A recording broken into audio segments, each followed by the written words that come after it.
क्या कहना चाहेंगे? देखिए, मैं हमेशा कहता रहा हूँ,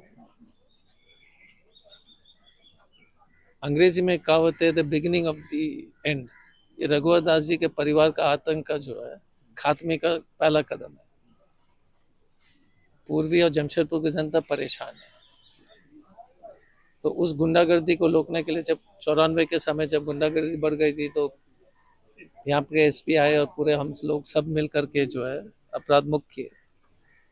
अब भगवान ने मौका दिया कि रघुवर दास जी के परिवार का आतंक से छुटकारा दिलाने के लिए। और ये झूठ की राजनीति जो है, बेईमानी वाली राजनीति,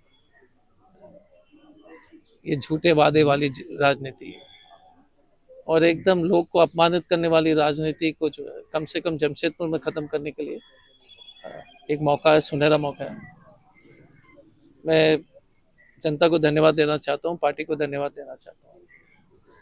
हमारा यही सपना है कि मैं तो एक ही छोटा सा एक नारा कहता हूँ कि हमारे घर में आइएगा या कार्यालय में तो चाय बिस्किट और काम, और हमारा प्रतिद्वंदी के घर जाइएगा तो गाली गलौज और थकान। तो इसलिए दोनों के बीच में चॉइस है, गाली गलौज और थकान अपने आप को करवाना है कि काम करवाना है। बीजेपी कह रही है कि अजय कुमार यहाँ के नहीं है, उनको वोट नहीं दिया जाए।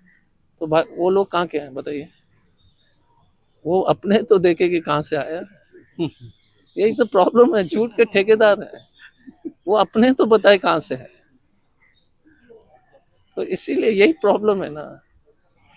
जमशेदपुर मिनी इंडिया है, हर लोग यहाँ बसे हुए, हर जात के लोग हैं, और उस सुंदर परंपरा को ये लोग बर्बाद करने के लिए, यही तो समस्या है। ये परिवारवाद के खिलाफ में बोलेंगे, ठीक है, और अपने परिवारवाद करते हैं। दूसरे के कहां से आते हैं बोलते हैं, लेकिन अपने स्थान बताते नहीं है। लोगों का कहना है कि आईपीएस वाली छवि का इस्तेमाल किया जा रहा है चुनावी मुद्दे के तौर पे। ठीक है, एक चीज है, आदमी का जिंदगी का सफर जो है उसे तो आप अलग नहीं कर सकते ना, आईपीएस हो या सांसद हो। हमने डॉक्टरी पढ़ाई की है तो हम थोड़ी बोलेंगे कि हम डॉक्टर नहीं है। हम गर्व से वर्दी पहने हैं, और उस वर्दी को मुझे लगता है कि कम से कम उसको धूमिल होने के लिए तो हमने कोई ऐसा काम नहीं किया।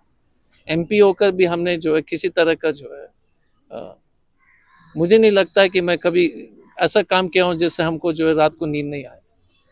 मेरे राजनीतिक प्रतिद्वंदी तो कितने मुश्किल से सोते हैं रात को, तो आप सब लोग को मालूम है। तो इसलिए मैं तो कहता हूं कि लड़ाई सच्चाई और झूठ के बीच में है, एक परिवार का आतंक के बीच में। पूर्वी की जनता से क्या अपील करेंगे? इतने 30 साल से अब ठगे गए हैं मालिकाना के नाम पर, अब बोल रहे कि 5 साल और ठगने के लिए मौका दीजिए। भाई भतीजा का गुंडागर्दी और जमीन कब्जा और मारपीट और गोलगप्पा वाला का जो है बेइज्जत करना, राजभवन में किसी को पीटना, वो सब 5 साल और चलाने के चक्कर में है। वो चाहते हैं कि हमारी बच्चों गुंडागर्दी और जमींदारी चलते रहे इस शहर में। इस शहर के लोग इनोसेंट हैं, ये काम करना चाहते हैं, और ये सब चीज से एकदम नफरत करते हैं। तो इसलिए मौका मिला है, मुझे पूरा विश्वास है कि भारी बहुमत से हम लोग जीतेंगे। और भाजपा के कार्यकर्ता को भी ये कहना चाहूंगा कि आपके दर्द में समझ सकता हूं कि कैसे प्रत्याशी उतारा गया है। लास्ट में राज्यपाल होके भी बूथ एजेंट जैसे काम करना।